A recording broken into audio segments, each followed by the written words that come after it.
Une compétition régionale s'est déroulée ce week-end au centre aquatique de Vire, du tir sur cible subaquatique. Le tir subaquatique, c'est une discipline encore confidentielle en France, mais qui fait chaque année de nouveaux adeptes. Florent Turpin et Guillaume Lequic. Dans la piscine de Vire, de drôles de baigneurs s'agitent dans le grand bain. Un masque, un tuba, des palmes et surtout un harpon à la main. Ils ressemblent presque à des chasseurs sous-marins. Mais leurs poissons à eux restent immobiles. Cette cible placée au fond de la piscine, c'est l'objectif de ces nageurs confirmés qui pratiquent le tir subaquatique. Des chasseurs sous-marins qui, pendant la période hivernale, n'avaient rien de spécial à faire.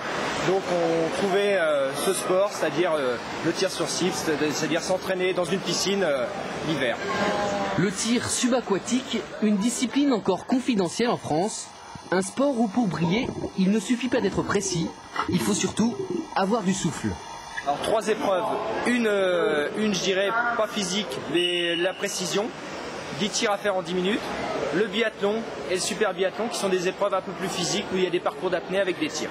La qualité d'un bon tireur, évidemment l'apnée, parce que c'est un sport en apnée. Il faut également être un peu fine flèche pour arriver à viser le mieux possible et savoir surtout gérer son effort et se calmer, parce qu'on arrive sur des parcours dynamiques, on a une certaine distance à effectuer en apnée, il faut s'arrêter, savoir se poser, viser et donc faire le meilleur tir et après repartir. Donc c'est des efforts vraiment fractionnés, quoi. Il faut savoir allier les deux. Endurance, vitesse, précision. À 2 mètres sous l'eau, les efforts sont intenses, les sensations forcément différentes. Chaque année, la discipline fait de nouveaux adeptes. En Basse-Normandie, ils sont environ 200 à pratiquer régulièrement le tir subaquatique.